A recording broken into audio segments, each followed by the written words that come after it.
ইতিহাসের সেরা ভূপৃষ্ঠ কাঁপানো বিশাল এক মারমুখী ফুটবল খেলার আয়োজন করা হয়েছে। পতাকা হাতে 4 জন 80 বছরের বিদ্যা আস্তে আস্তে স্লো মোশনে ধেয়ে আসছে ঘূর্ণিঝড় আইলার মতো। সেই ঝড় ঠেকানোর জন্য চলে আসছে মোটা অঙ্কের পুলিশ। আফ্রিকার জঙ্গল থেকে হাতির মতো সাইজের দুটি ব্যাঙ ধরে এনে তাদের হাড্ডি গুড্ডি পাউডার করে বানানো হয়েছে এই মহাবিশ্বকাপ। এই কাপ দুটি দেখে পেট ফুলে মরে যাওয়ার অবস্থা এই কোচের। অতি অবিলম্বে দৃষ্টি আকর্ষণ করছি এই খেলার আয়োজকদের, আপনারা দ্রুত এই কোচকে ধরে নিয়ে একটি কুত্তার ইনজেকশন মেরে দেন, যাতে করে ভবিষ্যতে কোনোদিন আর এই রোগ তার না হয়। সুন্দরবনের গহীন থেকে ধরে আনা হয়েছে কিছু মারমুখী প্লেয়ার। তাদের বিচক্ষণী চোখ এবং নজর দিয়ে মারমুখী ভঙ্গিতে লাথি মারবে বলের উপর হাত দিয়ে। মাঠের মধ্যে অতিরিক্ত বড় বড় চুল গড়ানোর জন্য বানানো হয়েছে বুট জুতা। সেই জুতা পায়ে মেখে বলের পিছে পিছে দৌড়াইবেন এই ভাইজানেরা। আমার সোনার বাংলা মুই তোমাকে ভালোবাসি, কান দিয়ে দেখে চোখ দিয়ে শুনে মনে মনে গাইতে আছেন এই প্লেয়াররা। আমার মনে হয় প্লেয়ারদের সবাই এই বুকে ব্যথা। তাই দৃষ্টি আকর্ষণ করছি এই খেলার আয়োজকদের, আপনারা দ্রুত নাসার বিজ্ঞানীদের এনে আমাদের এই প্লেয়ারদেরকে চিকিৎসার ব্যবস্থা করান। কানায় কানায় পরিপূর্ণ হাজার হাজার কোটি কোটি দর্শক যারা বেন্যাকালে ঘুমের থেকে উঠে দাঁত নামে যে এখানে চলে আসছেন, আপনারা দ্রুত মাঠ ত্যাগ করুন। বিশ্বের নাম্বার ওয়ান কেরোসিন তেল হাতে মেখে একজন অপরজনের হাতে মেখে দিচ্ছেন করোনা ভাইরাস ঠেকানোর জন্য। এতদিন হামবার মতো ঘুমিয়ে থেকে শরীরের মধ্যে গুলিস্তানের জ্যাম লেগে গেছে, তাই এখন খেলতে নেমে ট্রাফিক আইনের নিয়মে শরীরের জ্যাম ছাড়াচ্ছেন এই ভাই। আম্পায়ার ছাড়ে তার দাদার পকেট থেকে একটি কয়েন চুরি করে এনে উপর দিকে মেরে খপাত করে ধরে ফেলে টস করে ফেলেছেন। সেলিমপুর ফুটবল প্রিমিয়ার লিগ টসে জিতে গেছে। অতঃপর আম্পায়ার ছাড়ে সুগন্ধযুক্ত মুজার হাতটি মিলিয়ে দিলেন। এখন মাঠের পশ্চিম কর্নারে আমেরিকান নাসার কিছু বিজ্ঞানীরা ষড়যন্ত্র এবং গঠনমূলক কিছু আলোচনা করতেছেন। সেই গবেষকদের জন্য বান্ধবী নাদিয়ার মেকআপ পাউডার দিয়ে বানানো এক বোতল দুষ্ট পানি নিয়ে ঝড়ের গতিতে স্লো মোশনে হেঁটে যাচ্ছেন এক ভাই। আম্পায়ার স্যার দুই হাতে 3টি ঘড়ি দিয়ে সময়টাকে থাবড় দিয়ে এক জায়গায় এনে বাঁশির মধ্যে লাথি দিয়ে বলটাকে ফু দিয়ে খেলা আরম্ভ করতে বললেন। কচ্ছপে ঠ্যাং দিয়ে ঘোড়ার মতো দৌড় শুরু করলেন প্লেয়াররা। যদিও অনেকে বল ভাগে পায় না, খেলা শেষে মুরগির মতো কটকটাইবেই তারা। এইবার মাল খেয়ে বল লাথি দিলেন জামাল, জামাল থেকে বল ছিনিয়ে নিলেন কামাল। এইবার কিক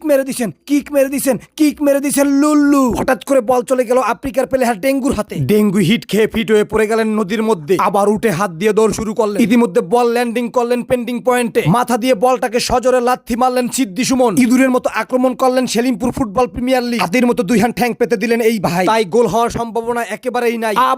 আবারও বলের কিডনি বরাবর লাথি মেরে বলের কান ফাটিয়ে দিলেন লুল্লু। একটি গোল হওয়ার সম্ভাবনা ছিল, কিন্তু গোলকিপার সেটা হতে দেননি। কারণ নেট চিরে যদি বল চলে যায় সীমানার বাহিরে, পরে সেই বল টোকাই আনবে কে? সেই জন্য গোলকিপার বলটি ধরে ফেললেন। আমেরিকা থেকে ভূপৃষ্ঠে ভাড়া করে আনা হয়েছে একজন সিকিউরিটি গার্ড, বেগুনি রঙের সবুজ কালারের এবং কি উন্নত মানের ছায়া পরে যিনি দাঁড়িয়ে আছেন তার পিঁপড়ার মতো চোখ ফাঁকি দিয়ে একজন যাত্রীও টিকিট ছাড়া ভিতরে প্রবেশ করতে পারবে না। হঠাৎ করে ঘড়ির ব্যাটারি শেষ হয়ে যাওয়ার কারণে আম্পায়ার দুই দলের প্লেয়ারকে প্লান্টিক শটের আমন্ত্রণ জানাইলেন। ব্যাঙ্গের মতো লাফাইতেছেন, লাত্তি দিয়েছেন, বলটাকে ঘুষি দিয়ে মাঠের বাইরে পাঠিয়ে দিলেন। 100% গোল হওয়ার সম্ভাবনা ছিল, শুধুমাত্র গোলকিপার ফিরিয়ে ফেলাইছেন সেই জন্য হয় না। প্লান্টিক শটের আগে দুই দলের 2টি গোল হয়েছিল। হঠাৎ করে আমার ক্যামেরাম্যান ঘুমিয়ে পড়েছিল, সেই জন্য সেই ভিডিও দেখাতে পারিনি। প্রস্তুতি নিয়েছেন হাত দিয়ে লাথি মেরে গোল ঢুকিয়ে দিবেন। এইবার কিন্তু মেরেছেন গোল। ঠান্ডার তেল মাথায় মেখে ঠান্ডা মাথায় একটি গোল দিয়ে চলে গেলেন সেই মঙ্গল গ্রহ থেকে ভাড়া করে আনা প্লেয়ার কুরবান। হঠাৎ করে লাথি মেরে গোল হান দিয়ে দিলেন ভিতরে। এইভাবে গোল খাওয়ার পরে খুশি মনে এক বালতি ভালোবাসা ঢেলে দিলেন গোলকিপারের মাথার মধ্যে। অতঃপর বুকের মধ্যে জড়িয়ে ধরে ক্ষেপণাস্ত্রের মতো হাসি দিয়ে চলে আসলেন। পরের প্লান্টিকের জন্য প্রস্তুত। বলটাকে সুন্দর মতো সাজিয়ে গুছিয়ে বসিয়ে এখন আস্তে করে বলের কানের নিচে দাপাস করে সজরে একটি থাপ্পড় মেরে বলটাকে গোলের মধ্যে হান দিয়ে দেওয়ার সুন্দর একটি ষড়যন্ত্র চলতেছে। এইবার কিন্তু কিক মেরে দিয়েছেন গোলকিপারের দুই ঠ্যাঙের মাঝখান দিয়ে। পটাশ করে বলটি হাইন্দে গেছে নেটের ভিতরে। এইবার সমাপ্তির অবসর ঘটবে, গোল ঢুকে গেলেই জিতে যাবে সেলিমপুর ফুটবল প্রিমিয়ার লিগ।